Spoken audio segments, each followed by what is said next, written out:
오늘 본문 말씀은 교회에 오래 다니신 분이라면 많이 들어보셨을 본문일 것입니다. 특별히 교회에서 교회 건축을 준비 중이거나 부흥회 같은 집회에서 헌금을 종용하기 위해서 이 본문을 많이 인용되었기에 저는 목사님들이 이 본문으로 설교하신다고 하면 살짝 부담스럽고 또 어떻게 설교하실까 귀를 쫑긋 세우며 경계 모드로 바뀌는 것도 사실입니다. 민감하고 불편할 수 있는 이 본문을 선택한 이유는 어느 새벽에 잠에서 깨어 다시 잠들지 못하고 이른 큐티를 할 때 묵상한 말씀이었고, 그날 묵상해본 저의 생각들을 함께 나누어 보면 좋겠다는 생각이 들어서 이 본문을 선택하게 되었습니다. 우선 본문에서 과부가 헌금으로 내었던 동전 렙돈의 화폐 가치가 얼마 정도인지 궁금해서 찾아보았습니다.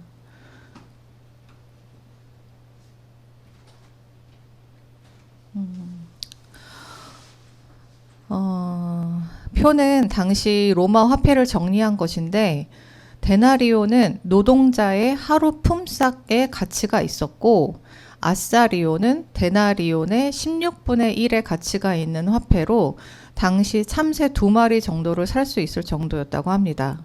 오늘 본문에 나오는 고드란트는 아사리온의 4분의 1의 가치가 있었고, 성경에서 한 푼 또는 홀이라고 기록된 것이 고드란트라고 합니다. 고드란트가 로마 동전 중에 가장 작은 단위라면 렙돈은 헬라 화폐에서 가장 작은 단위로 두 렙돈이 한 고드란트의 가치가 있었다고 합니다. 본문에서 과부는 두 렙돈, 즉 한 고드란트를 헌금하였다고 기록하고 있습니다. 앞서 살펴본 당시의 화폐 가치를 볼 때 한 고드란트는 참새 2분의 1마리를 살 수 있는 정말 적은 돈이었습니다. 그러나 예수님은 이 과부가 가난한 가운데서 자기 생활비 전부를 털어 넣었다라는 말씀만 하시고는 본문이 끝나버립니다. 언뜻 보면 부자들보다 더 많이 헌금하였다고 과부를 칭찬하시는 것 같이 보입니다. 그래서 이 본문에 대해서 여타의 많은 목사님들은 과부처럼 가진 모든 것을 드리면 예수님께서 기뻐하신다라고 설교하시거나 유형의 돈을 무형의 시간이나 마음으로 해석하셔서 우리가 가진 모든 시간이나 마음을 주님께 드려야 된다고 설명하시기도 하고, 렙돈처럼 아주 작은 것이라도 하나님은 기쁘게 받으신다고 해석하시기도 합니다. 저는 이 본문을 묵상하면서 이 말씀을 어떻게 해석하느냐의 문제보다 이 과부는 왜 자신의 생활비 전부를 헌금했을까가 궁금해졌습니다. 잠시만요. 수인아, 엄마 못 좀 줄래? 춥다.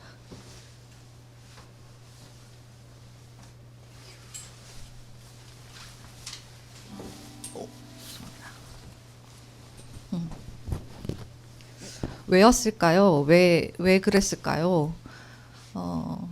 제가 당시 그 여인이었다면 어떤 이유에서 생활비 전부를 헌금하였을까 생각해 보았습니다.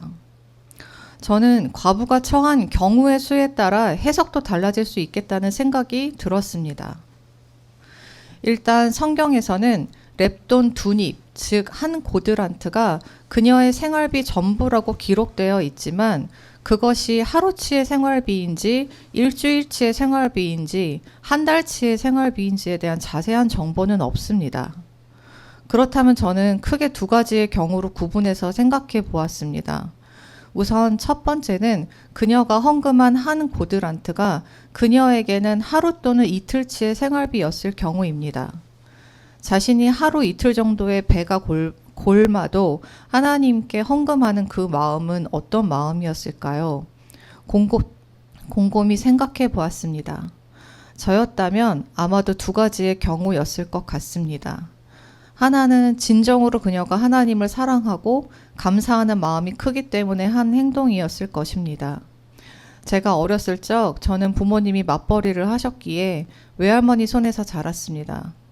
그래서 저는 엄마 같은 존재인 할머니를 무척이나 좋아했습니다.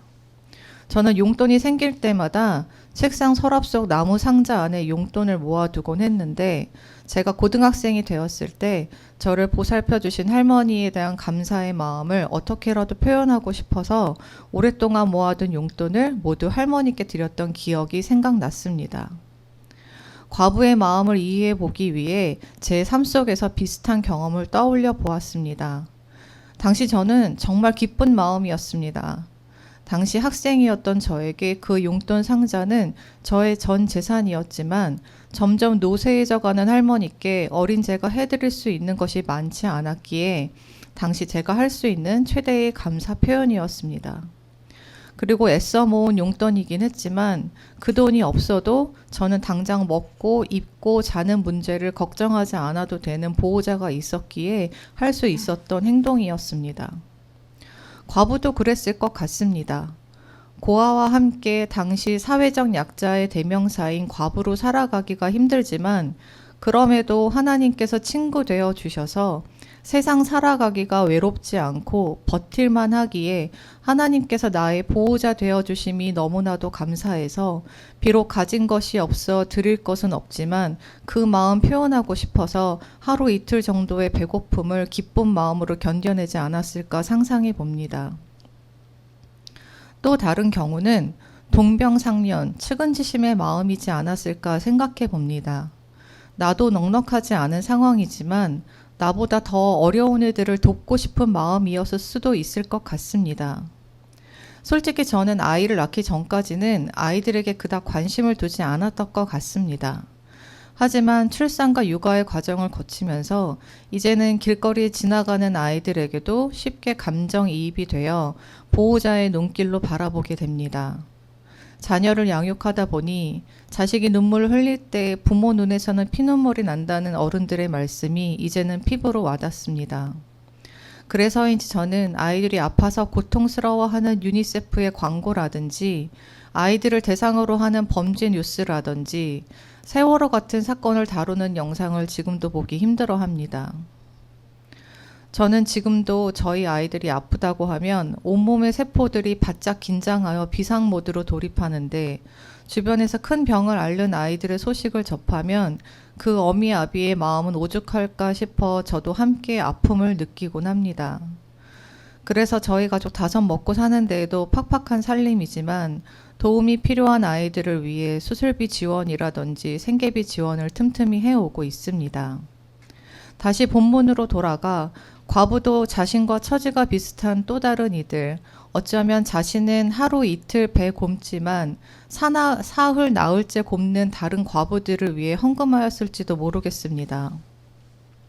과부의 마음은 과부가 잘 알고 가난한 사람의 어려움은 가난한 사람이 가장 잘 알기에 동병상련의 마음으로 콩 한 쪽도 나누어 먹고 싶다는 선한 본성이 발현되는 순간이지 아니었을까 싶습니다. 오늘 말씀에서 과부의 헌금이 이러한 동병상련의 마음에서 기인한 것이라면 예수님이 공생의 전반에 걸쳐 누누이 설교하시고 가르치셨던 말씀의 핵심, 즉 나의 것을 나누어 우리 모두가 함께 살아가라는 정원 명령을 이 가난한 과부가 실천하는 것을 보시고 기쁜 마음으로 과부를 칭찬하셨을 것 같습니다.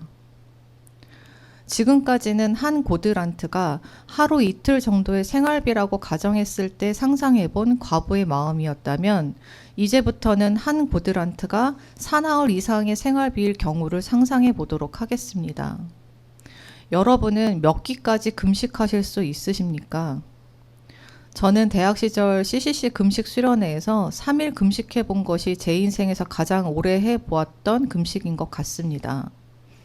그나마 신체적으로 젊은 시절이었기에 버틸 수 있었지 지금은 한 끼만 굶어도 혈당이 떨어져서 금식은 엄두도 나지 않습니다. 한 고드란트가 하루 이틀 정도의 생활비라면 감사한 마음으로 또는 동병상련의 마음으로 헌금할 수 있을 것입니다. 하지만 한 고드란트가 사나흘 이상의 생활비라면 이야기는 달라집니다. 극한의 배고픔 앞에서 참새 반마리라도 살 수 있는 돈을 교회 헌금함에 넣는 그 마음은 어떤 심정이었을까요? 앞서서는 저의 삶 속에서 비슷한 상황을 기억해내고 과부의 마음을 유추해 보았다면 이번 상황은 제가 경험해보지 못한 극한 상황이기에 전적으로 상상의 의지에 과부의 마음을 가늠해 볼 수밖에 없을 것 같습니다. 배고픔이라는 극한의 고통 가운데서도 당장 얼마간의 음식을 살 수 있는 돈을 교회 헌금함에 넣는 행위는 제가 볼 때에는 목숨을 건 투쟁과 저항의 퍼포먼스처럼 보였습니다. 여느 때처럼 참새 반마리를 사러 가는 길에 반복되는 굶주림과 겨우 입에 풀칠하며 연명하는 자신의 처지가 너무나도 힘겨워서 더는 이렇게 못 살겠다고 자포자기의 심정으로 시장 대신 교회로 가 자신이 가진 전부를 드릴 테니 하나님께서 나를 책임져 달라고 외치는 과부의 절박한 기도 소리가 들리는 듯합니다. 또한 과부와 고아를 돌봐야 하는 교회가 제 역할을 다하지 못하고 제 몸 불리기에만 급급한 교회를 향한 분노의 감정도 느껴지는 듯합니다. 헌금함으로 떨어지는 두 랩돈의 동전 소리는 아무 일도 하지 않으시는 것 같은 하나님에 대한 원망과 탄식 소리처럼 들리기도 하고 사회적 약자에 대하여 구제 역할을 하지 않는 교회를 향해 쏟아내는 분노의 외침처럼 들리기도 합니다. 이전에 한 목사님께서도 과부의 헌금을 부패하고 무능력한 교회와 기득권에 대한 레지스탕스로 해석하신 설교를 하신 적이 있습니다. 사실 그 당시에는 기존의 해석과 많이 다른 해석이어서 낯설어 했던 기억이 있습니다. 이번 설교를 준비하면서 과부가 처한 경우에 따라 과부의 헌금을 저항과 투쟁으로 해석할 수도 있겠다는 생각에 이전 목사님의 설교에 동의가 되었습니다. 이처럼 오늘 말씀은 한 고드란트의 가치를 어떻게 해석하느냐에 따라 여러 가지 경우의 수로 해석될 수 있을 것 같습니다. 본문 해석에 대해서 정답은 없는 것 같습니다. 우리가 타임머신을 타고 시대를 거슬러가 예수님께 직접 물어보지 않는 한 이 본문 말씀을 통해 우리에게 전하고 싶으신 말씀이 무엇인지 정확히 알 방법은 없습니다. 그러나 정답은 모르지만 오답은 확실해 보입니다. 시대적, 상황적 배경 설명 없이 필요한 단어들만 취사 선택하여 과부처럼 전부를 바치면 하나님께서 복 주신다는 사이비적인 설교가 더 이상 한국교회에서 들리지 않았으면 좋겠습니다. 온 우주의 주인이신 하나님은 우리에게 구걸하실 필요도 없는 분이시고 우리가 드린 만큼 복을 주시는 등가 교환의 법칙을 절대적으로 적용하시는 분도 아니시고 조건적 계약 관계를 넘어서 무조건적인 사랑을 약속하신 분이시기 때문입니다. 우리는 다양한 관점에서 성경을 해석해 보려 하지만 앞서 말했듯 우리가 예수님께 직접 여쭈어보지 않는 이상 정답은 알 길이 없습니다. 그러나 약자들을 사랑하셔서 친히 하비로의 하나님이심을 자처하셨던 야훼 하나님, 그 아버지의 마음을 그대로 이어받은 예수님의 가르침을 생각한다면 성경을 해석하는 우리의 눈도 약자를 향해 있어야 하는 것이 옳은 것이라고 생각합니다. 그리고 저는 실존은 본질에 앞선다는 사르트르의 말에 동의합니다. 우리는 존재의 이유나 삶의 목적이나 사명 같은 본질보다 지금 존재한다는 존재론적인 실존이 더 중요하다고 생각합니다. 그래서 2000년 전 쓰여진 성경을 해석함에 있어서 잘못된 목적의식을 가지고 성경을 프로파간다의 도구로 사용하여 누군가에게 희생을 강요하거나 분열과 선동을 조장하여 평화적 실존을 위협하는 것은 경계해야 한다고 생각합니다. 지금 이 시대는 예수님이 예언하신 것처럼 거짓 예언자들이 많이 일어나서 많은 사람들을 미혹해하는 시대입니다. 우리는 약자를 사랑하시는 하나님, 욕망을 절제하여 이웃과 함께 살아가고 창조 세계와 평화하길 바라시는 예수님의 시선으로 성경을 해석해야 합니다. 그러면 정답은 알 수 없겠지만 수많은 거짓된 메시지 속에서 명확한 오답을 골라낼 수 있게 될 것입니다. 지금까지 부족한 나눔 들어주셔서 감사합니다.